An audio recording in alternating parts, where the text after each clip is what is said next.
In this episode, we have Cathy Courtenay from North Carolina, a conscious relating coach, facilitator of the circling method, who will be sharing her journey of deepening her connections and creating deeper intimacy to create a truly fulfilling life. Welcome, Cathy. Oh, thank you, Elle. I'm so happy to be here with you.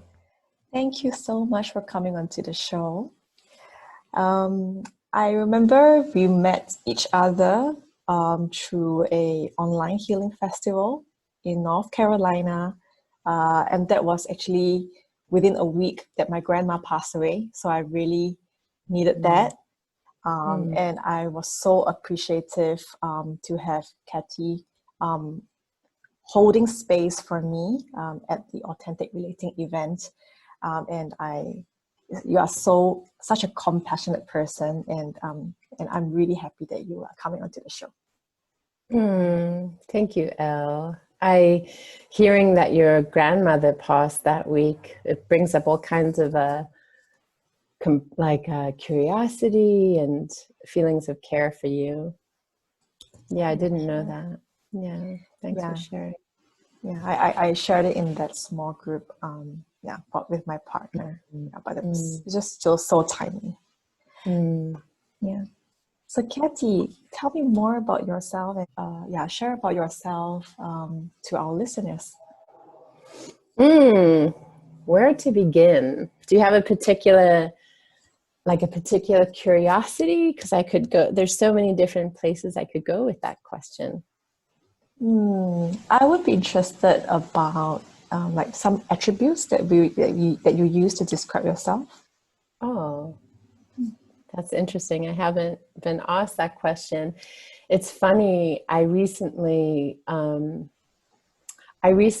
through a practitioner I work with, was given some homework, and the homework was, I'm really working on this concept of, let's call it divine reciprocity. So I'm very watery, like I would say my element is water.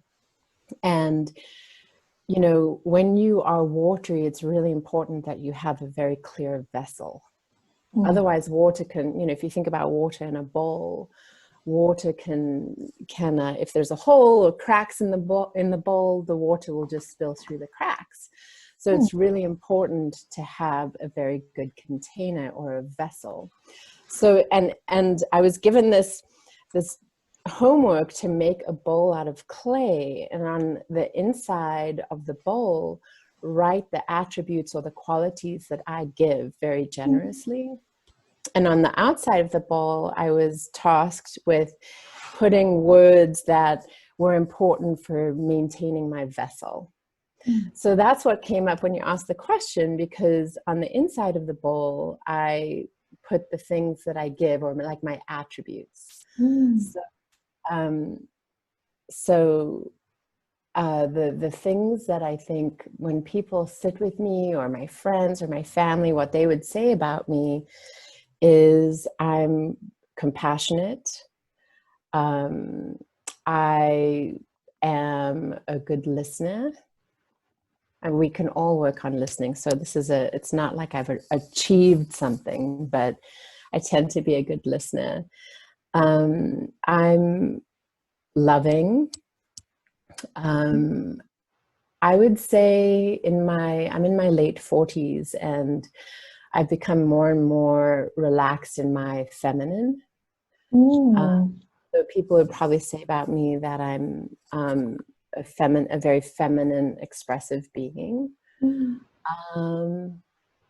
But I can also be,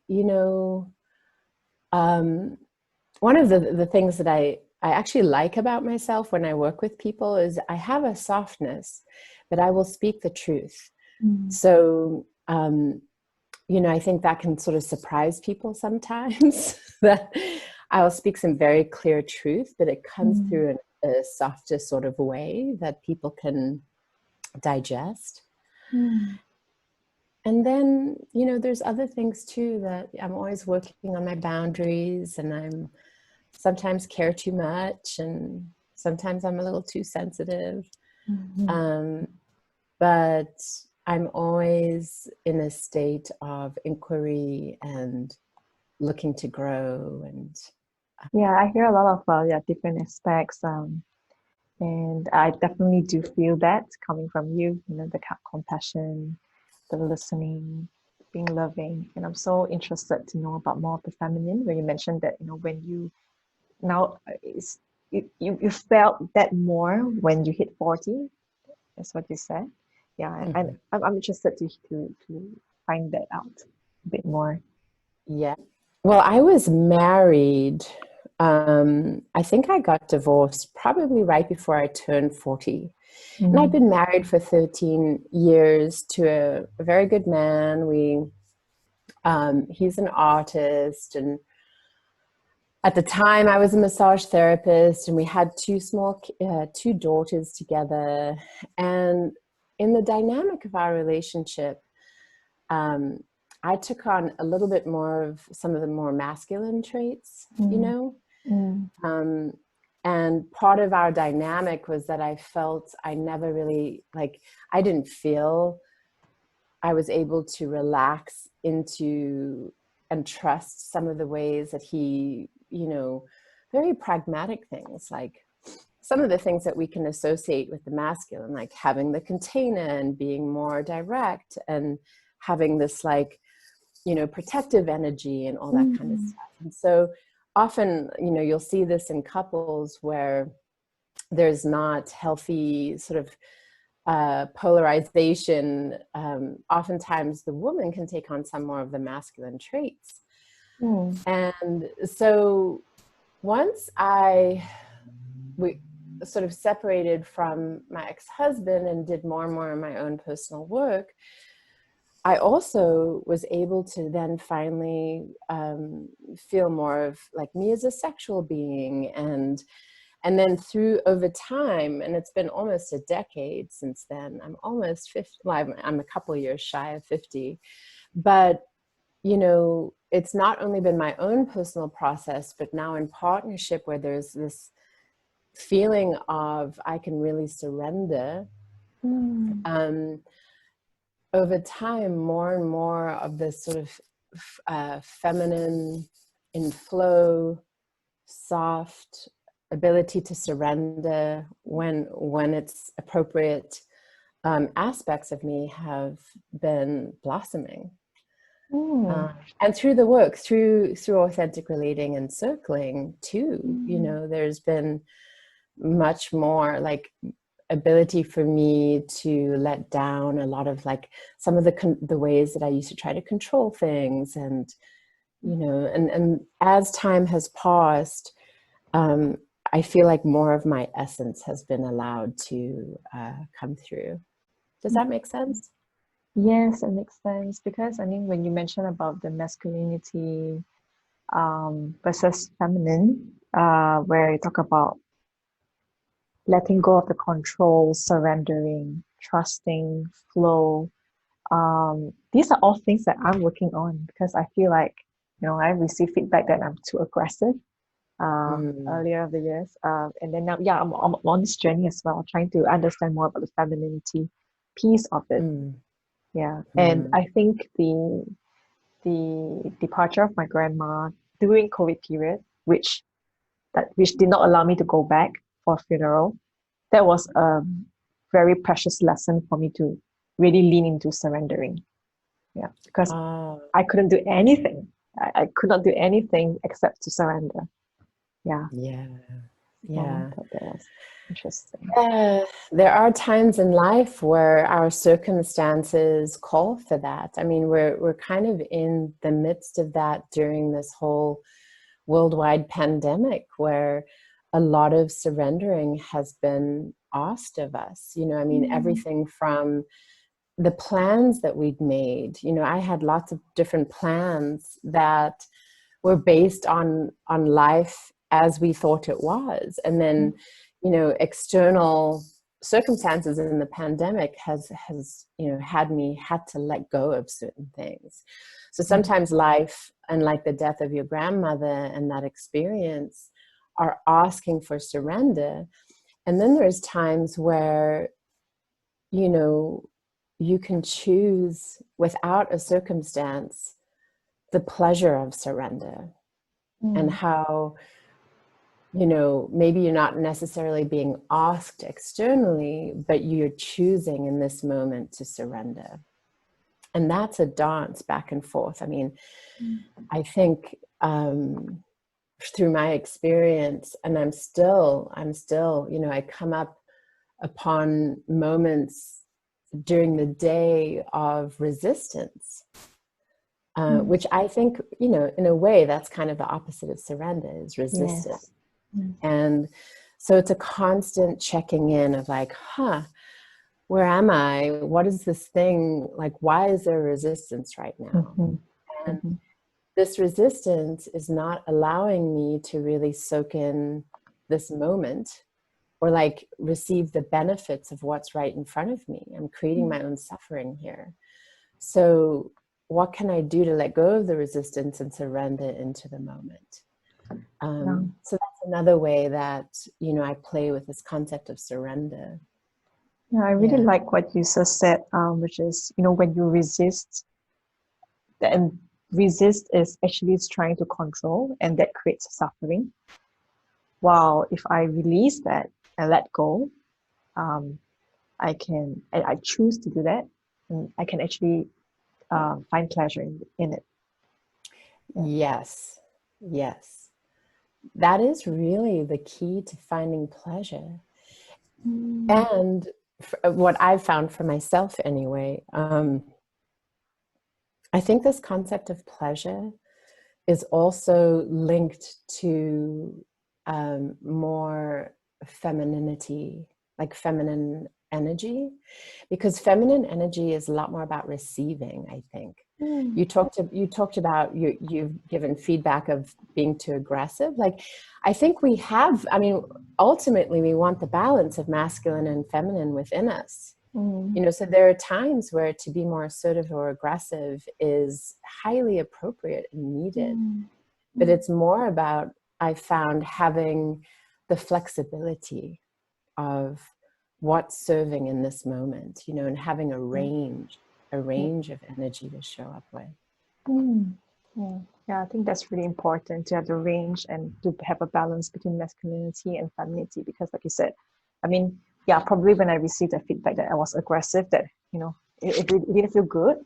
But you are totally right. You know, there are circumstances where I need to set boundaries. I need to, you know, protect myself, or I need to get something across. Right? I think as a start, probably to help the listeners understand what is circling. And for me, I don't know whether is circling equals to authentic relating, or they're actually two different things. Okay, thank you. So circling, authentic relating, you can think of as sort of a large umbrella of relating practices. Circling is a method that was founded about, I think, over 20 years ago, and now it's all over the world. Circling is a practice that we usually do in a group, maybe a group of 5 or 6. And essentially, it's a relational meditation where some of the parameters or tenets of circling are, we never try to fix anybody or change them or advise them out of where they are, but we're really welcoming, kind of like you said in the beginning, we're welcoming everything that's here. And it's a practice of not only creating mindfulness in yourself, like what is it like to be me right now, while I'm also getting your world and how things are occurring to you, Elle, if I was circling you. So I'm with myself, I'm with you, and then we're also attending to the space between us. So we slow down, and we're following curiosity. We're sharing what it's like the impact of what it's like to be with you. I'm naming things that I notice as the facilitator. I'm naming things that I notice in you. And we go through kind of a process together. Mm. And the other participants in the group are also sharing impact or things that they may be noticing. And, you know, there's no agenda. It's like, so I use circling in my coaching practice. And, you know, coaching, when we think of coaching, we often think like, I'm going to help my client get from A to B and work through all their obstacles, and we're going to create goals and all of that. My process is a little bit different. We really just welcome, okay, what is here? We get curious about it. We sit with it. We go deep with it. And then we still may get to the goals, but it's more just really allowing what is. It's a lot more present than goal-oriented, you know, future-oriented when it comes to coaching. And it's about, you know, in a group where we honor the space. I honor myself as well as you. And the sharing of impact and noticing, you know, as you were sharing about that, you know, in my thought was, wow, I would need to be so present and observant and also sensitive to be able to not just notice about you, but notice what's going on with me, to be able to even articulate that. Because I think when I have a lot of conversations with people, when I ask, how are you? They say, fine, or very good. I say, oh, what's very good? And then they start like telling about, you know, just there's so limited vocabulary they have, you know, when it comes to emotions. Yes. Yeah. Yes. I feel very passionately about this, that we haven't been trained to have a range of vocabulary in, or even a lot of people don't even realize the difference between a thought, a feeling, a sensation in the body. And I find that these things and these distinctions and learning to develop one's vocabulary and skill around that is really a very important way to deepen connection, to deepen communication, to deepen intimacy. Because, you know, it's like you can go to the doctor.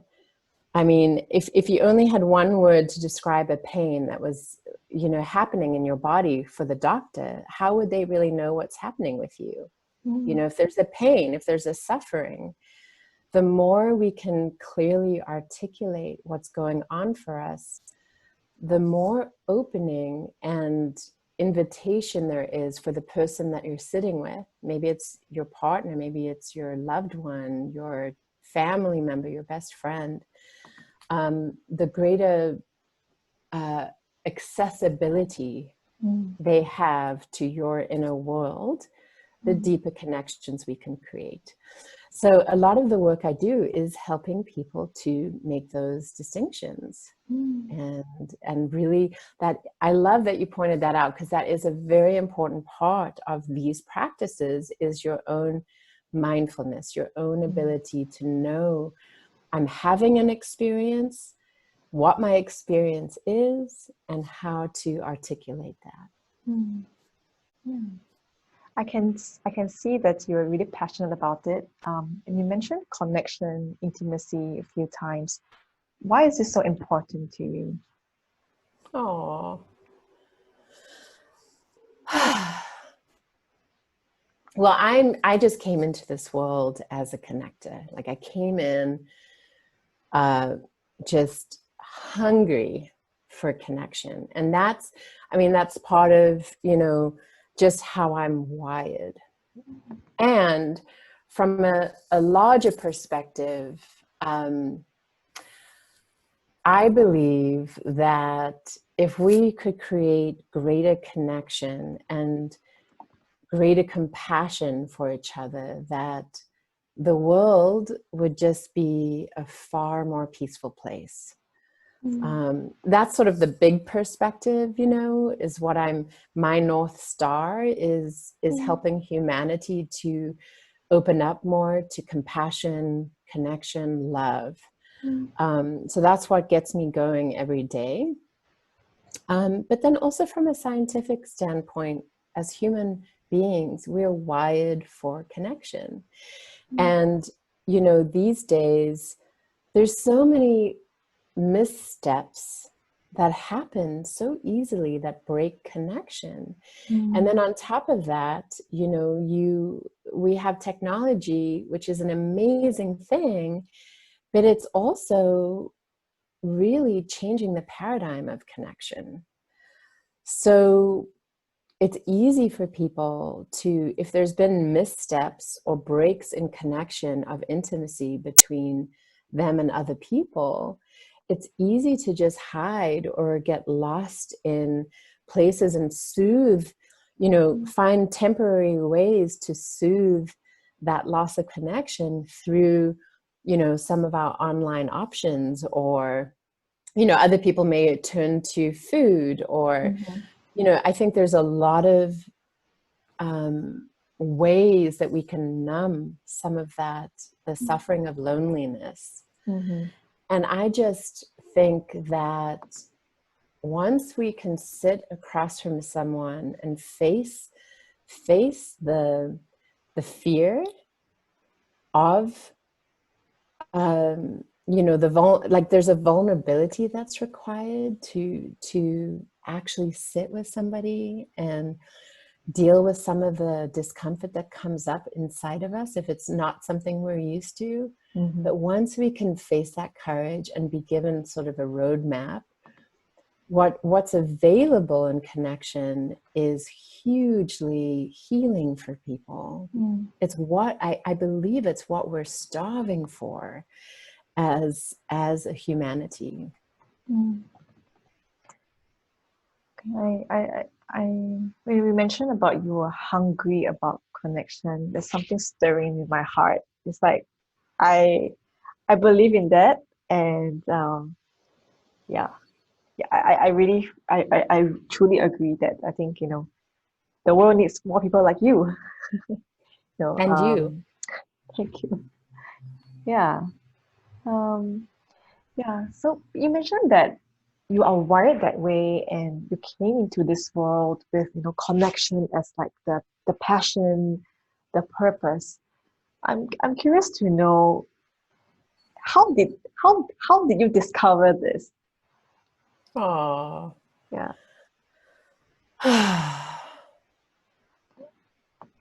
Well, I mean, as a kid, I don't know how I discovered it, but I can tell you that as a kid, you know, I was born into a family where there are 3 older siblings. And my next sibling was 4 years older than me. And then they were stacked every 2 years. So I think my mom and dad tell me I was a mistake. Which is a weird thing to tell your kid. And I know I was, you know, it's okay. I suffered with that when I was younger, but I don't anymore, because I know there's nothing about me that was a mistake. But if you think about it, like, I had these 3 older siblings that already had an established order, you know, because the youngest was 4 when I was born. And then, you know, I was constantly trying to connect with the other 3. And so that, you know, I think it came in as my life purpose to build connection and compassion in the world, but also in my family system, coming in that way, I established ways of connecting really early on, like, because I so much wanted to with my family and these 3 older siblings. I've never quite put it that way before, but I think that did play a big role. But when I discovered that I've always had an urgency in me. And I remember when I was maybe, I think I could have been 10, or maybe I was 12. I have a 12-year-old daughter, so I think I was about her age. And I went to my mom and I said, "Mom, I'm so worried. Like, what if I die before I live my potential?"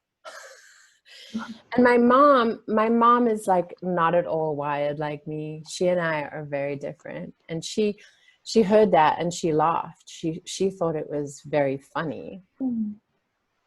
And I understand now as a mom, if my 12-year-old came up to me like that, like there is something adorable about that, that can elicit laughter. But at that moment, I felt crushed. Like I felt I've so not been seen. Like somehow my particular, like this urgency inside of me somehow is not valid. It was laughed at. But when you say, when did I recognize that or know that? I think I knew it then. I just didn't quite know what it was and how to articulate it. Yeah. So that's what I would say about that. I'm just imagining, you as the little girl, 12 years old, and feeling that urgency, and are probably panicking, and then, and then, and did not feel validated or seen by your parent or someone that you trust a lot. Yeah. Yeah, it's funny. I haven't told that story in a while, and it actually even brings tears up. And I mean, I feel tender for the little girl, and I also feel more understanding and compassion for my mom in that moment, and then I think about my own children. And, as a mom, goodness gracious, like the last thing you intend is to say things to your children that they carry in sort of a negative or like painful way. But what you can't really control is you don't know how your particular words are going to land in this being that you've birthed, because they also make up their own stories about things. I mean, if I went back and really checked with my mom about that, she could, I don't know if she would even remember, but she could reveal something that I made a story up about that moment. And if I really checked with my mom, it could be a completely different story. Yet I've held on to that. It was almost like a defining moment, So it just has me like, oh gosh, I so much want to be a mom that lifts my children up. And I know that despite that desire and intention, I fail sometimes. And that's just like the painful reality about being a mom or being human. I don't know. We can't be perfect, right? We can't be perfect as a parent, a woman. Although we always try, we keep thinking there is that perfection to meet, and then we beat ourselves up when we can't. That's right. Yeah. I wish that we could. I can only speak for myself, but the work is to really be more compassionate and more gentle with myself in those, in those times. And as I'm saying that, and I told you that story about my mom, to be gentle toward her too, in her inability in that moment to meet me the way that I wanted to be met, Yeah. I think when you revisit this story and you have this new feeling or new insight about being more compassionate to your mom, that is another step towards healing that little girl. Yeah. That's a lovely story. Thanks for sharing. Yeah, absolutely. Definitely. And compassionate to the little girl within me. I mean, a lot of my process has been about that. Like, and the work that I do with other people is, reparenting the little girl that's still within me that wanted to be met, and working with myself to give her love and see her and all of that kind of stuff. So that's been a big part of my process of healing too.